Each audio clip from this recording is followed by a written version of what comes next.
It's another episode of the NLW podcast, and we're only 2 weeks away from Christmas. I'm feeling festive. I hope you guys are feeling festive too. But today, I'm just going to be talking about what's going on in my life and what's going on with NLW. I'll be talking about Black Friday ringside deals continuing and why my bank account is very, very low at the moment. But that's for later. For right now, let's start off with the NLW updates, what I'm working on. So at the moment, I am working on NLW episode 107.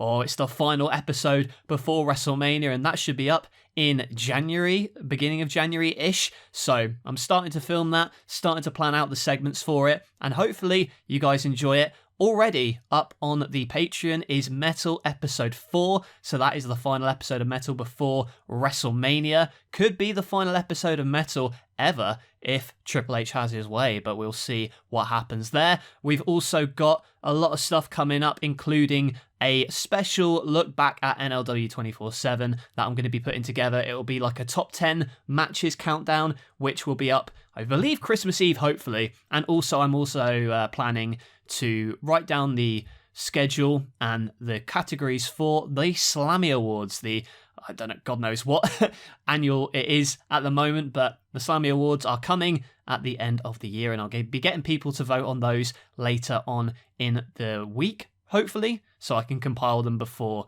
I think it'll be up New Year's Eve. That's at least the plan I've got at the moment. But aside from that, really, I've just been working on the Pigs and Fergs wrestling podcast again.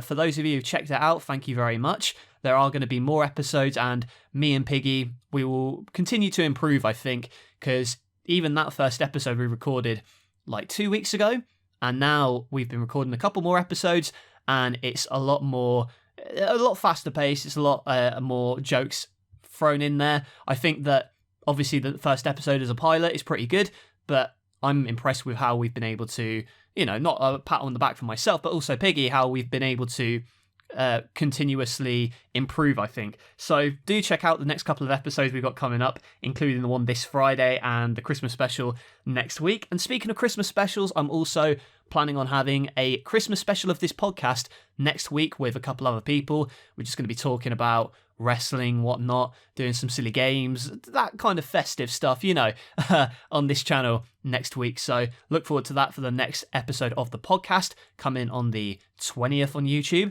So we've also got a lot of stuff that I'm working on in terms of planning for the future, because I've got a lot of plans for NLW, a lot of big storylines for after WrestleMania, and it's just sourcing the figures at the moment to try and sort that out. And as we sort of mentioned at the start of this podcast, I want to talk about the figures situation. So I've picked up a couple of cool ones recently. I've picked up a Rey Mysterio Ruthless Aggression one, as well as the Legends figure from One Night Stand 2006. I've also picked up a new Rob Van Dam, one that I've really wanted for a very long time, the one with the Ruthless Aggression series with the green singlet-ish. So that's very cool. I've also picked up another Rey Mysterio, like a Halloween one. It's from the Greatest Hits. So picked up a couple more figures in the meantime. And speaking of, I was looking at the Cyber Monday sale, the Cyber Week, whatever you want to call it, and there's some really cheap figures on there, The Ronda Rousey looked tempting. The Scarlett, even though the head scan wasn't very good, it was $2.99. So I thought, hey, why not? So I added a bunch to my basket, thinking, I'll see how much it is at the end. And I don't know what happened, but I feel like ringside prices, at least for shipping internationally, have gone up so much. So in the end, it just wasn't worth it. Like, I tried getting a couple Black Friday deals like a month or two ago, and they were decent, but now, like these ones, I tried to get a couple of cheap ones here and there, but added up, it really wasn't worth the money at that point. So maybe they'll be in the sale next year, who knows. But again, I feel like I've got enough to work with heading into WrestleMania and beyond. I've also got some special WrestleMania figures that I'm getting in very soon, so look out for those on the big show. And that's another thing I was talking about yesterday, or it was Sunday, I uploaded the video where I talked about WrestleMania, because a lot of people were saying, it seems so far away, but all I want to do really is set a realistic expectation, because WrestleMania is 12 matches, guys, so it's a lot of work, and it's going to be difficult to get that all done in 2 months, let alone 1 month, so it's a very tricky situation, but it is something I'm very much looking forward to. And also I've got to film the new series of what I've already released on Patreon, but I'm going to soon reveal to the world. A brand new series replacing NLW 24/7, and that's something I've got to work on too. So a lot of stuff I want to work on. Plus, I'm trying to get a video done every day here. You know, it's hard. It's a lot that I'm trying to do, but hopefully I can, you know, entertain you guys with the content I'm putting out this month. Maybe take a little bit of a break at the start of January and then rejuvenate myself for WrestleMania. So yeah, it may even be sooner. As I said in that WrestleMania video, it could even come out in January. That's not unrealistic, but that's like my main goal in my mind, is to get some form of WrestleMania match out in January and then have it continue over the next couple of weeks. But yeah, in terms of wrestling figure news, not really a lot to speak of. We had some news last week of the reveals. We also had some new news from, I believe it was a Minoru Suzuki action figure, and this thing looks absolutely fantastic. Not only the standard version with the towel and the black trunks, just the expression on his face looks fantastic, but also a very beautiful white number for the chase. Looks fantastic. It is complete fire, and the Storm collectibles from the Hulk Hogan and the Jushin Ligers, they are fantastic. I'm sure this one will be as well. Obviously, a very expensive price point at this moment in time. However, I'm sure it'll go down in the coming weeks and months, so maybe I'll pick it up later on to replace that crappy custom with the Bo Dallas head that I've got at the moment. You know, I'll admit it, it's not a very good custom, but it's done the job so far. And we've also got Elite 99, which has finally been shipping at the moment, so that Seth Rollins looks very cool, apart from the head, obviously. Those two Boogeyman figures are ones that I want to pick up too, as well as the Brock Lesnar in the cowboy gear. Yeah, some good stuff all around there. Obviously, at the moment, I pissed away a lot of my money on the Black Friday sale, so I've got to wait a month or two before I can, you know, replenish stock. And that's probably a New Year's resolution, actually, to not buy as many toys. I mean, I did well 2022, but I feel like at the moment I'm at a point where I've got enough.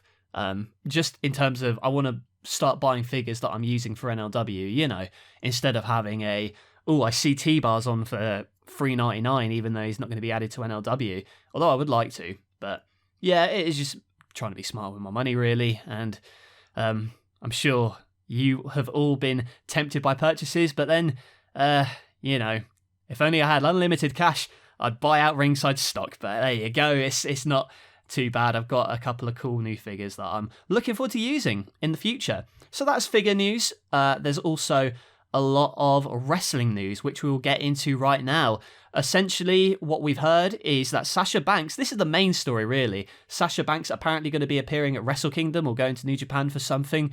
So they've obviously integrated the Stardom women's division quite a lot more on programming, especially with the new IWGP Women's Championship. So we've got Tam Nakano and Kairi facing off at the pay-per-view. Obviously, they're both former tag team partners facing off for this prize. It's going to be interesting. And oh my god, if they do Sasha Banks versus Kairi at one of their big shows for New Japan, I think that would be absolutely insane. It's a weird timeline, but that would be something I'll be very much looking forward to. AEW as well. We've been hearing about William Regal wanting to go back to WWE because his son's there and to do some coaching, and it's nice that he's able to go back. I think, looking back on his AEW run, had a fantastic run, put some solid people over like Wheeler Yuta and that BCC group with Regal, I think was a very nice addition to AEW programming. He'll be missed on TV, but at the same time, at least he can go back to WWE and really help shape the future of wrestling and be with his kid as well. So that's very noble to let him go. We also had Final Battle. That's been a hot topic as of late. Of course, FTR losing the ROH World Tag Team Championships to the Briscoes in a absolutely bloody, brutal war for the ROH Tag Team Championships. Every single match in their trilogy, I would say it, if it wasn't Feud of the Year, it's certainly up there because their matches have all been 5-star classics, absolutely breathtaking. My favourite is still the 2 out of 3 Falls match from the Death Before Dishonor card, but this one really brought up the violence to a whole new level, and it's just great to see this kind of old school tag wrestling in 2022. So props to all 4 involved. Hopefully the Briscoes can have an extended run as tag team champions. And you know what? I really hope that FTR can get those AEW tag team championships. Please, at some point, give them the titles, because they've been carrying the ROH tag team scene, and they've been carrying a lot of AEW programming as well. So 2023, they have to win the tag team championships. I'll actually be releasing a video of my 2023 wrestling predictions, so do look out for that on this channel in the next 2 weeks. Not a lot really else. I mean, we had Deadline, so we got the New Day as the new tag team champions. That's certainly interesting. What they're going to do from here, who they're going to put over as well, will be interesting to see. We've also got the likes of Roman Reigns, that kind of news. There are rumours at the moment that Rock is a frontrunner to win the Royal Rumble, either him or Cody Rhodes. You have to have Cody Rhodes win the title, but I'm not sure who they should have win the Royal Rumble. I think it would make more sense for Cody to win the Royal Rumble and then have The Rock come back, because it does feel as though, I don't know, having The Rock win the Royal Rumble, would that maybe be too obvious? I don't know. I would maybe put The Rock in the Royal Rumble and have him be eliminated by Cody, or even be eliminated by Roman Reigns himself if they were to set something up on the road to WrestleMania. Of course, John Cena's coming back. Maybe you tease something with him and The Rock potentially in the Royal Rumble, where they're the final two. But it's certainly interesting. Or even Cody and John Cena is the final two. I think, yeah, it depends really if John Cena's going to come back for a match at WrestleMania, because he's not been at that show since WrestleMania 36, and like in a proper match since WrestleMania 34, if you even want to count that. So dating even further back, it's been 5 years since it's been an advertised match. But yeah, it's really weird to have John Cena kind of pop up here and there, but not be at WrestleMania as a main attraction, really. Quite interesting. So I hope that he faces Austin Theory this year at WrestleMania. I think that would be a very good way to bring him back. As for other stuff going on in wrestling, you know, we've heard the likes of NXT Europe starting to come together with Shawn Michaels and Triple H, and obviously William Regal being brought back for that. We've also got, who else was it? He's on the tip of my tongue. Trent Seven made a debut in AEW. That's certainly interesting. MJF showing up in the UFC. That was quite an entertaining segment. You see all the, I call them marks, but a lot of the UFC fan base is not fond of wrestling, so they call it fake wrestling, but they're getting worked really by the character. I don't know. I like MJF. Claudio is the new ROH champion after defeating Chris Jericho. I was wrong, okay? I was wrong. I thought Jericho was going to retain, but it's probably for the best that Claudio wins at Final Battle. So now we'll go on to my match and my wrestler of the week. Match of the week has to be that bloody war between the Briscoes and FTR. Just an absolute blood sport fest, whatever you want to call it. It was extreme, it was hardcore, I loved it. And in terms of my wrestler of the week, Athena, because I'm glad that Athena's getting an ROH title run. I think that she is someone who needs a championship right now and needs something to sink her teeth into, really. And I think she can be a great asset for that ROH women's division if they're not doing anything with her on AEW. So Athena will be my wrestler of the week. Now, before we come on to the updates for NLW, what's coming your way on the channel, let me give a quick Patreon shout out to Leif, Cameron Freeman, Brother Duzan RSW, Piggy Wiggy 8, Jason Beggs, Joshua Kidzap, Casey Hellschool, Devin Downlin, Ryan McCarthy, Brandon Furman, Flynn Lampkin, and John. Thank you all very much for being patrons. If you want to sign up to Patreon for just $1, you can not only watch extra exclusive content, you can also get early access to Metal, which will be up on YouTube this Saturday, but you can watch it in ultra high definition this very moment on the Patreon, so go and check it out.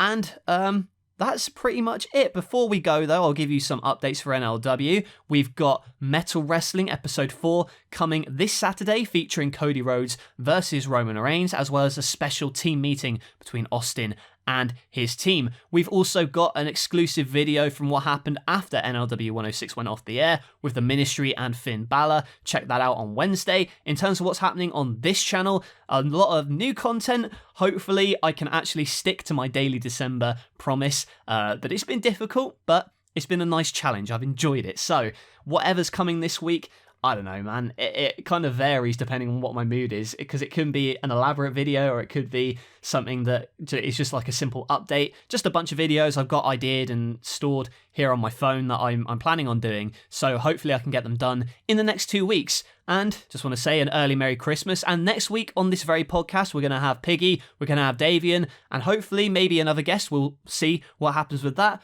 But it's going to be a Christmas special, a lot of goofs and gaffs to be had. And before I go as well, make sure you subscribe to my new podcast with Piggy. It's called the Pigs and Fergs Wrestling Podcast. The link will be in the corner of your screen right now. And with that, thanks for listening, and I'll catch you guys later.